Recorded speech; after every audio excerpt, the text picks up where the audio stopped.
First year, I realized that this is not something that I want to do. I personally design, I say this often, from a book to a building. Architecture gives you this option of working, wearing many hats at the same time. In my parallel life, I'm a photojournalist. In every vacation, I'll do something which is not architecture. And hence the name Dhammada came, which means to perform your duties.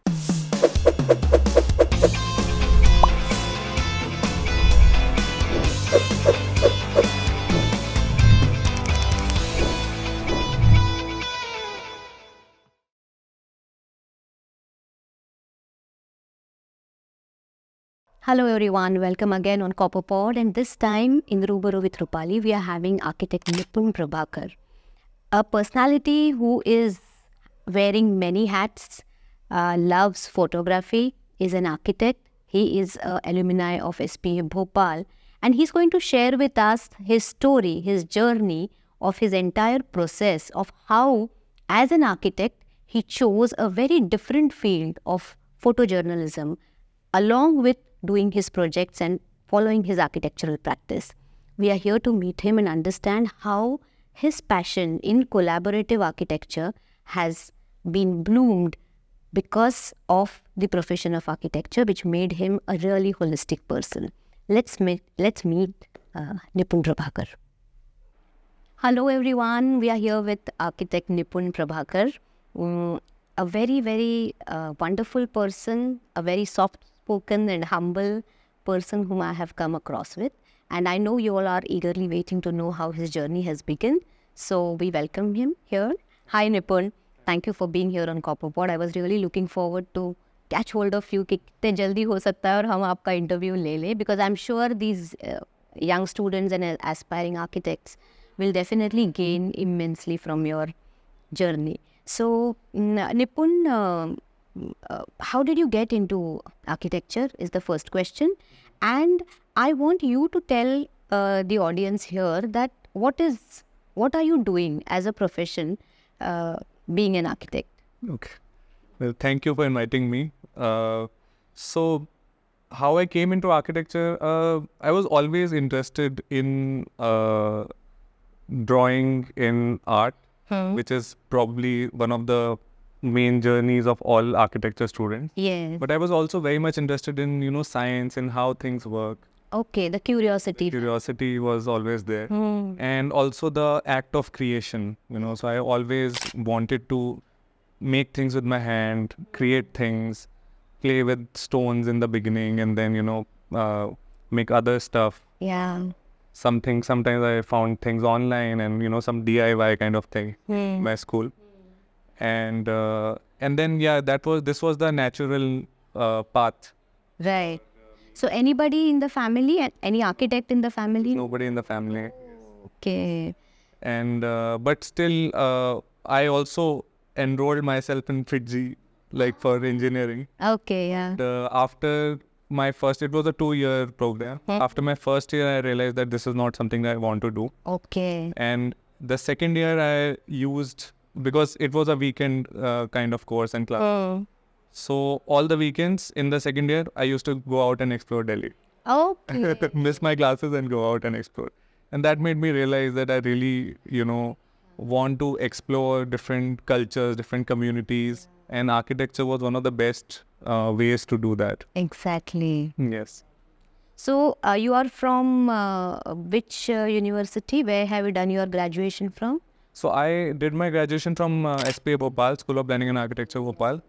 And but I'm originally from Delhi. And that was something that I also wanted. I wanted to get out of the city and go to a place where I've never been to. Then Bhopal was that. So that exploring again was a very, That was one loved activity. So Nipun, now that what you are doing, let us first tell what is it that you are pursuing after getting your architecture degree, and where have you focused yourself with? So there are multiple things that I'm working on. I run a collective called Dhammada, where we work on a lot of community-oriented projects. We focus on artisanship, and we focus on working, for something which is related to the communities, which revolves around the communities.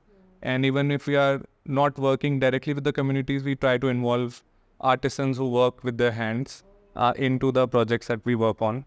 And it ranges from exhibition design to homestays in different villages to private residences, but if it involves either the community or the artisan.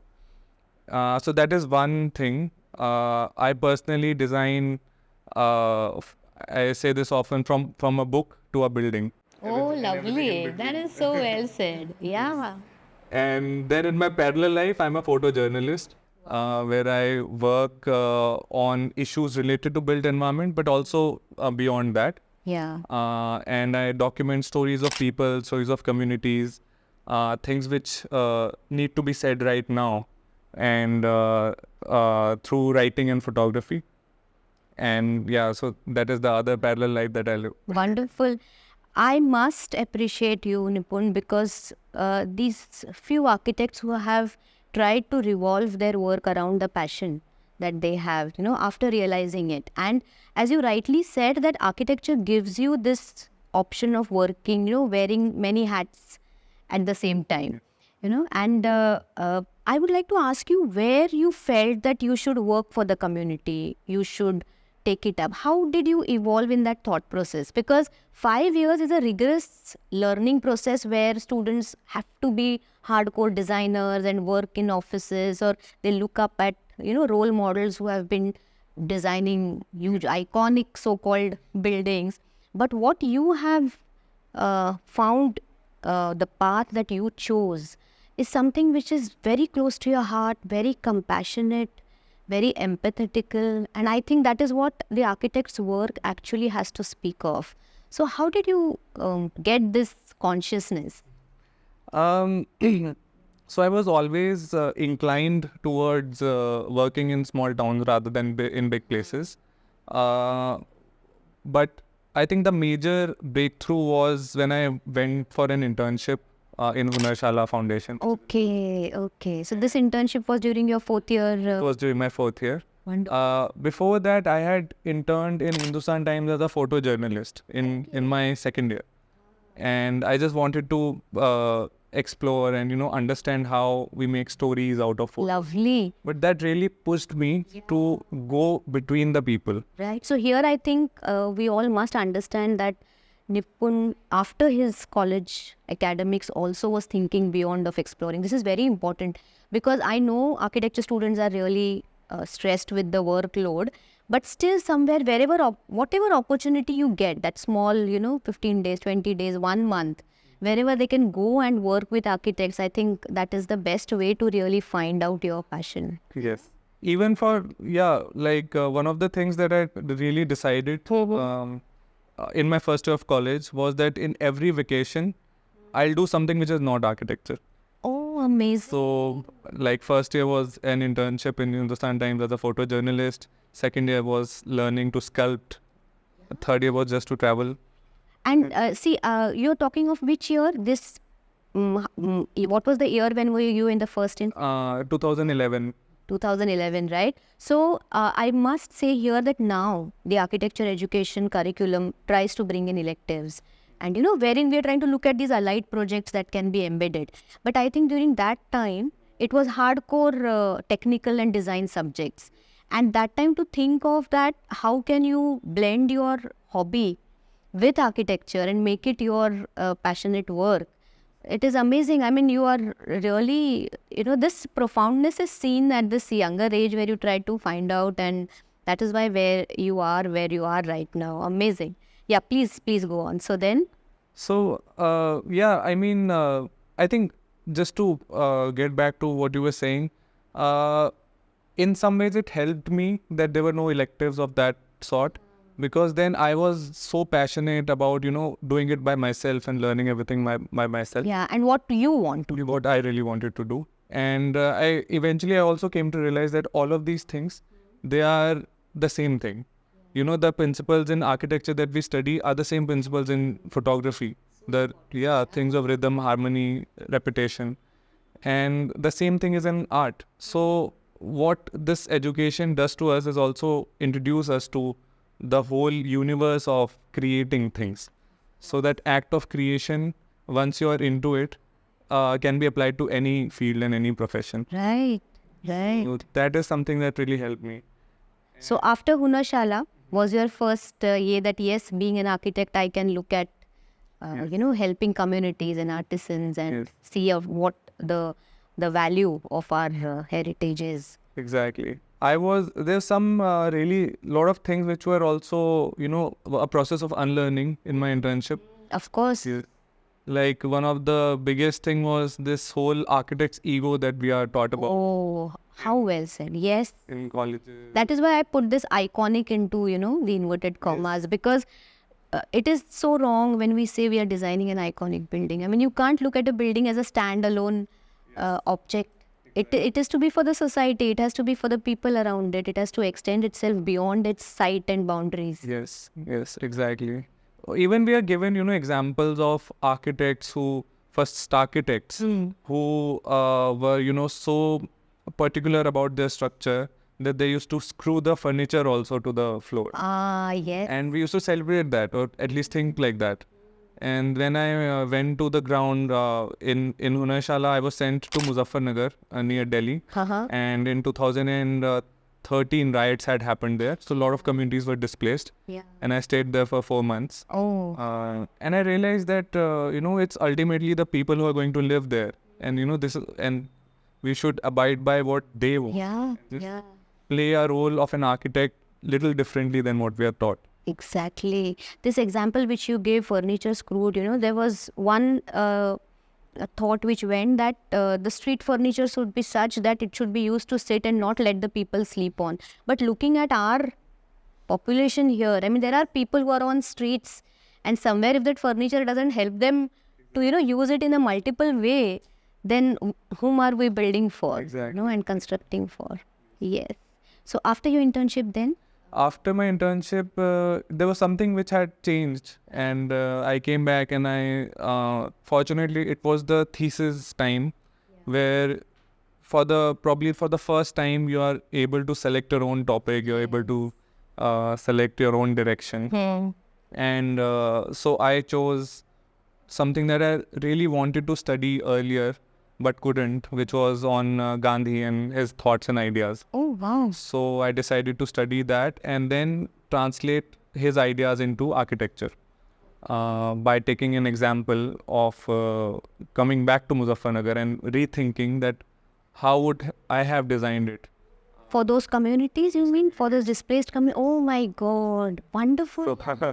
See, this is where that empathy just builds, because we always tell our students that the topic that you choose has to be something which is very close to your heart, which you have felt emotionally, and maybe you are hurt with that, or you don't like it, in whatever sense, but it should be something which you are not able to forget, and then you can give your best in what you are doing. And I think that is what you really went ahead with. Wow. Yeah, that was the time when I really, focused on what I really wanted to show. And in fact, there was one professor who came during the internship. Okay. During the thesis time. And there was one thing that he said, which I still remember, is that the most amount of focus and time that you give to a project is your thesis. After that, you can't do that. True. And I felt that, okay, if this is the thing, then I'll definitely do that. And I got into that. Wonderful. So, when you began with your own practice, and, were there any struggles? So, should we call your work as a startup? How was it, right? And what you had to look, because if you didn't have anybody as a, member in the family who's already having some setup thing, who can guide you, how did you move ahead? I think first thing was that after graduating, I did a fellowship called Spikmeke Gurukul Anubhav Scholarships. Okay. It's a 2 month or 1 month fellowship. Of course, huh? Where you go and stay with a guru and work under them. So gurus include Dalai Lama in spirituality, but also Aruna Roy in terms of activism. So I went to Aruna Roy, and I was just in Rajasthan and in Mazdoor Kisan Shakti Sangathan that she runs, just to understand how right to information works, how people gather on ground, and that was a really interesting time for me to go beyond architecture and design, but also an idea to collect, to bind it together and connect it in which ways. Wow. Yes, and I always look at these loopholes in the entire architecture education wherein we are not able to find those things, wherein the right to know everything, the policy making, the way we have to deal with, and it is so important. And here I would also like to tell everyone that as Nipun said, there are these short courses where you can find, where you can go for quickly, learn them, come back. And that is, I think, becomes the main crux of your thought process. एक foundation मिल जाता है कि I know what I'm doing is right. It's like जैसे मैंने हमेशा मैं कहती हूँ कि liberal education का जो एक aspect है जो आर्किटेक्चर में होना चाहिए along with art, ये इन सारी चीज़ों को बहुत expose कर देता है. तो the student otherwise doesn't get time to think about all these aspects. Yes, we are also in our silos generally. Yeah. The anyway architecture community is such a small community. Exactly. तो हम लोग उसी में खुश रहते हैं, एक दूसरे को प्राइज देते हैं, पब्लिश करते हैं, एक दूसरे को लिखते हैं एक दूसरे के बारे में. But there is a world beyond this also which needs to be connected if we want also us as architects to be recognized and not be engineers as people understand in the villages. I mean that's such a misconception. और कैसे उसको हम erase करें अगर हम अपने ही. Yes. Yes. So engineering is the only thing, exactly the awareness about architecture and what architecture can give you holistically as a person too. Wonderful. So if any experience as a student, if you have to share something which, good or bad, whatever you have to say, which you felt was very strong as a anything, if you can remember.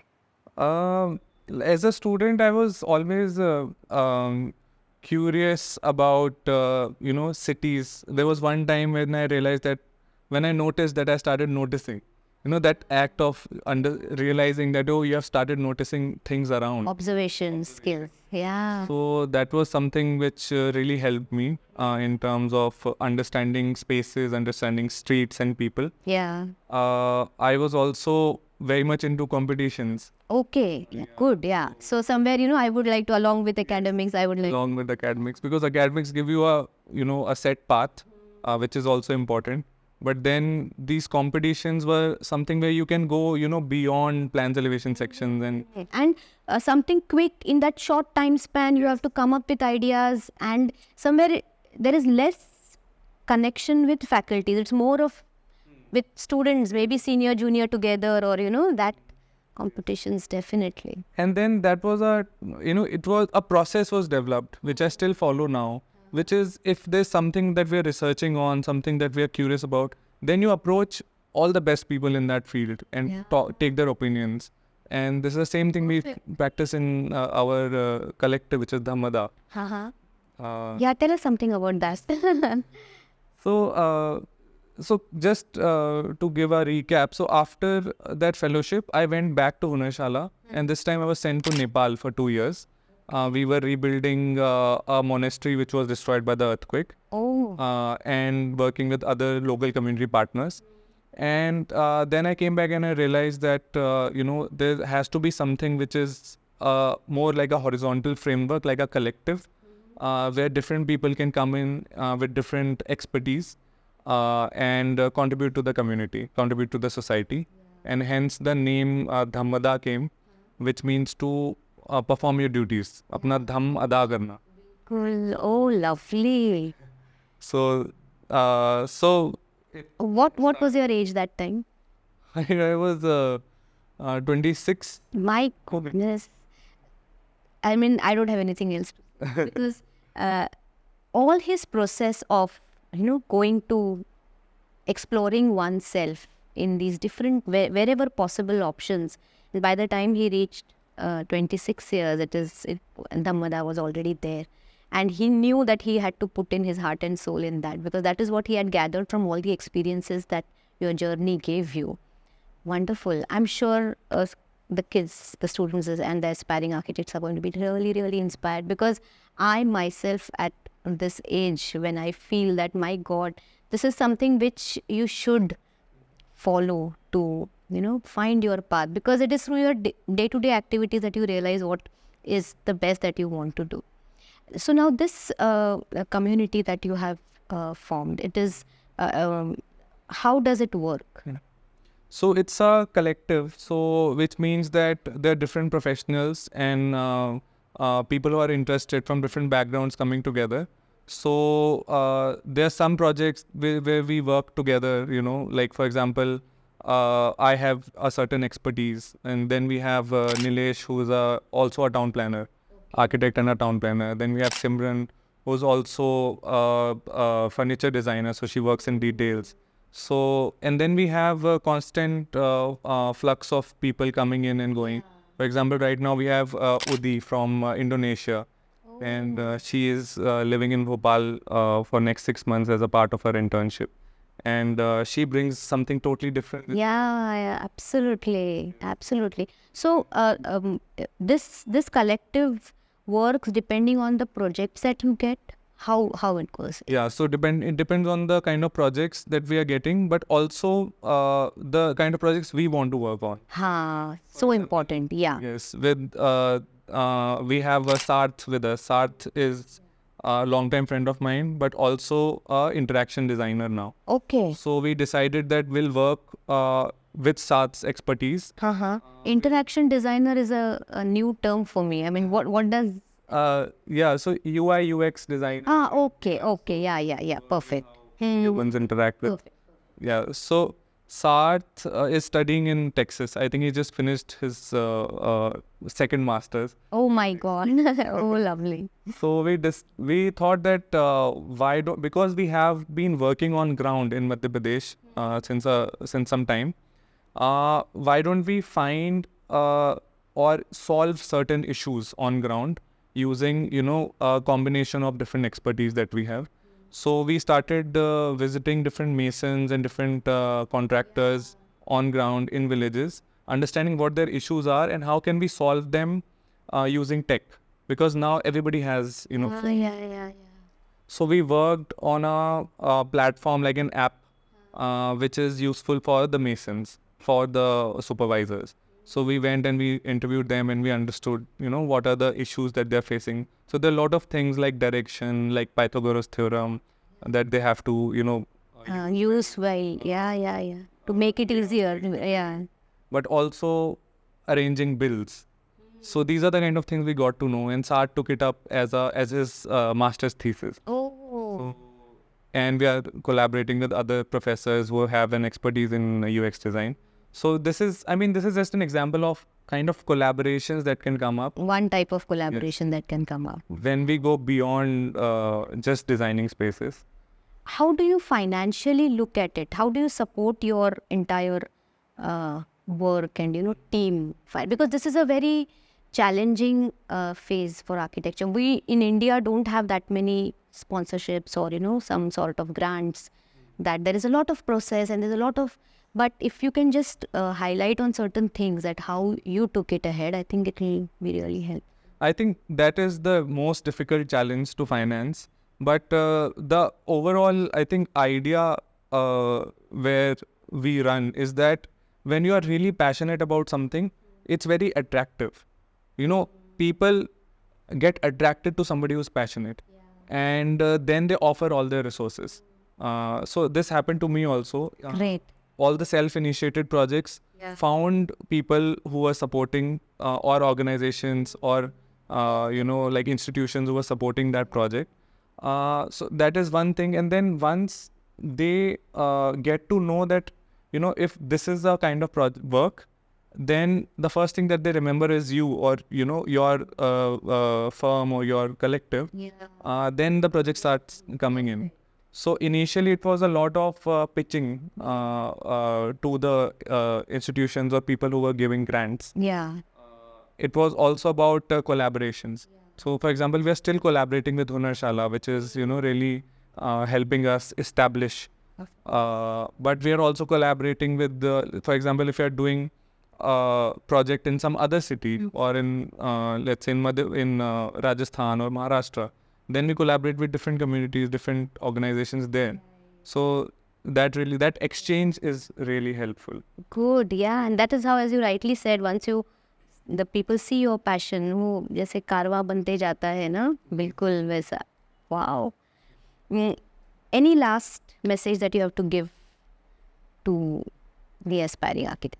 Well, I think to all the aspiring architects, I really feel that you can, don't get into the silo of architecture as soon as you get out of the college. Take some time to travel if you have the opportunity. Take some months off, travel a lot, meet a lot of people from your field. Also, build relationships. Go beyond just work. Go beyond just the daily hours, and have genuine relationships with people. Talk to them about their families. Interact, with the other people around them. So that is something which is, I think, be genuinely interested is the thing that I really want to focus on. Perfect. Yes. And your whole experience of your journey speaks of that, that how you tried to realize that, there's something which I need to explore, and you did that. I mean, you have to come out of your comfort zone just to do it, but then it helps you in a big way eventually. Wonderful, wonderful. Thank you so much, Nipun, for being here. All the best to whatever you are doing. Your team, it is amazing. You have made me so proud. Every time from the time I have met you, I know how passionate you are in your work, and all our wishes. Thank you. Wishes to you. Thanks again. Thank you so much, Sam. Thank you.